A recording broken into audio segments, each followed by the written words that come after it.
भाजप गेल्या 27 वर्षापासून दिल्लीत सत्तेची वाट पाहत होतं। अखेर वाट पाहणं संपलं आणि भाजपचं स्वप्न पूर्ण झालं। 2025च्या विधानसभा निवडणूक निकालामुळे 11 वर्षांनंतर आम आदमी पार्टी सत्तेबाहेर गेली। याआधी 1993 मध्ये भाजपनं दिल्लीत शेवटची निवडणूक जिंकली होती। 1993 नंतर थेट आता 2025 मध्ये भाजप दिल्लीत सत्तेवर आलं। पण या निकालामुळे अनेक प्रश्न उपस्थित झाले।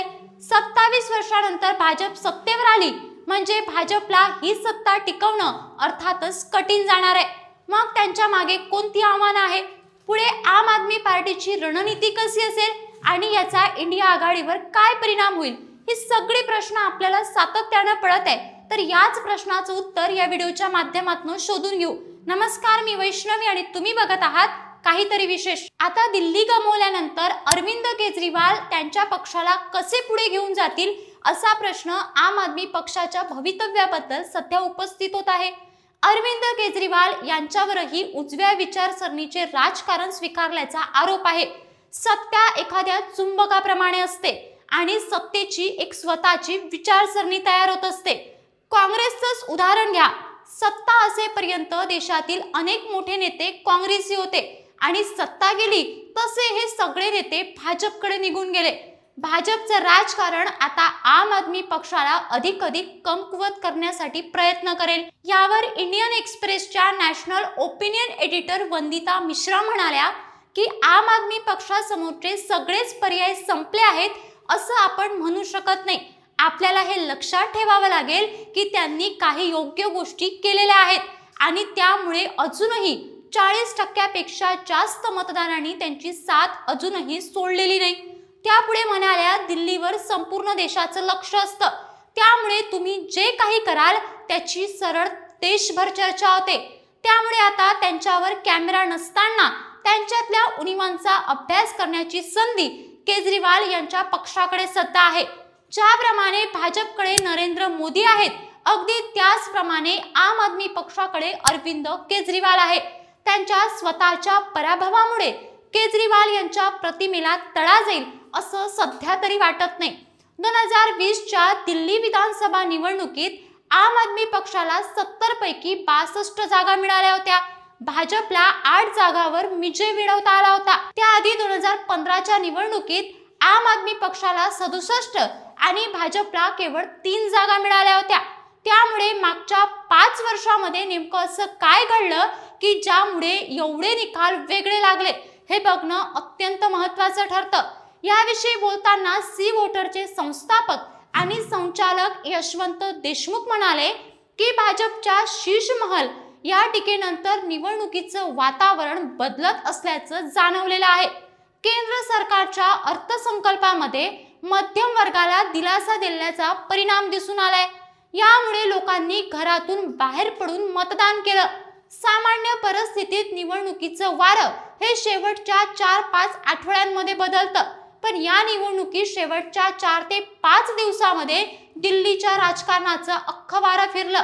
देशमुख म्हणाले की मागच्या 2 निवडणुकांमध्ये मध्यम वर्गाने केलेल्या मतदानामुळे ऐतिहासिक विजय मिळाल्याचा विसर केजरीवाल यांना पडलेला दिसतो। याआधी मध्यमवर्गीय मतदार लोकसभेत मोदी आणि विधानसभेत केजरीवाल यांची निवड करत होता। यंदा मात्र लोकसभेला भाजपकडे वळलेल्या मतदारांनी परत आम आदमी पक्षाकडे येण्यास नकार दिला। त्यामुळे केजरीवाल यांना पराभवाचा सामना करावा लागला। आता हे सगळं काही असलं तरी सुद्धा गेले कित्येक वर्षापासून अरविंद केजरीवाल दिल्लीच्या सत्तेवर होते। त्यामुळे आता जरी भाजप तिथे सत्तेवर आली असली तरी भाजप पुढे अजूनही खूप मोठं आव्हान आहे। ते नेमकं आव्हान काय बघून घेऊ। या निवडणुकीत भाजपने अशी अनेक आश्वासनं दिली आहेत ज्यावर जनतेने विश्वास दाखवलेला आहे, पण निवडणुका जिंकल्यानंतर ती आश्वासनं पूर्ण करण्याचं आव्हान प्रत्येक राजकीय पक्षासमोर असतं। भाजपही त्याला अपवाद असणार नाही। यावर अदिती टंडन म्हणाल्या की भाजप समोर पहिलं आव्हान असेल की त्यांचा मुख्यमंत्री ते कोणाला बनवतील।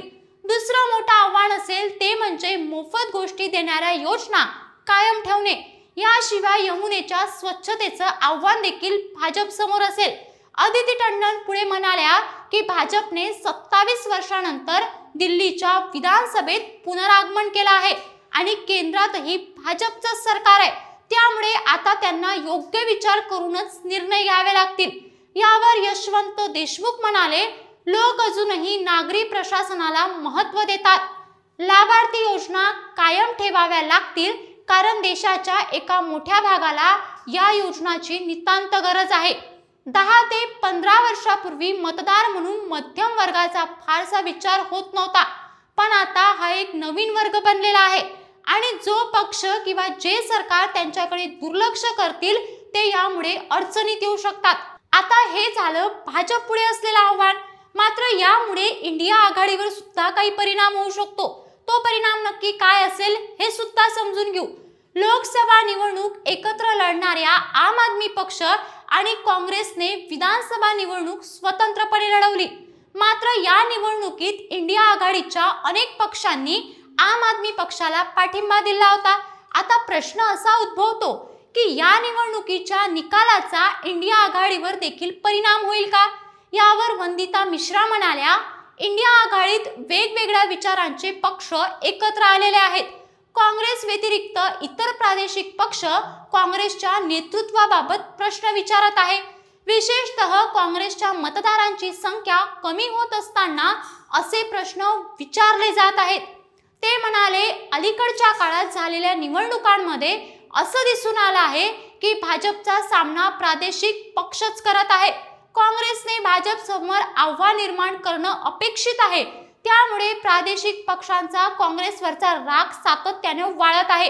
काँग्रेसला मतच मिळत नसतील तर तुम्ही भाजप विरोधात उभारण्यात आलेल्या आघाडीचं नेतृत्व कसं काय करू शकता, असा प्रश्न हे पक्ष काँग्रेसला विचारत आहे। वंदिता मिश्रा म्हणाल्या की लोकसभा निवडणुकीनंतर इंडिया आघाडीच्या गोटात निर्माण झालेला उत्साह आता दिल्लीच्या निवडणुकीनंतर कमी होईल असं दिसतंय। यावर अदिती टंडन म्हणाल्या, या निवडणुकीमध्ये विरोधी आघाडी फुटण्याचा धोका आणखीनच वाढलाय। एकंदरीतच काय तर या निवडणुकीच्या निकालाचा अरविंद केजरीवाल, भाजप आणि इंडिया आघाडी या तीनही लोकांवर सकारात्मक आणि नकारात्मक अशा दोनही पद्धतीचा परिणाम होणार आहे। आता ही राजकीय माहिती तुम्हाला कशी वाटली आम्हाला कमेंट करून नक्की कळवा आणि अशाच पद्धतीची नवनवीन माहितीपूर्ण व्हिडिओ पाहण्यासाठी काहीतरी विशेष या चॅनलला सबस्क्राइब करायला विसरू नका।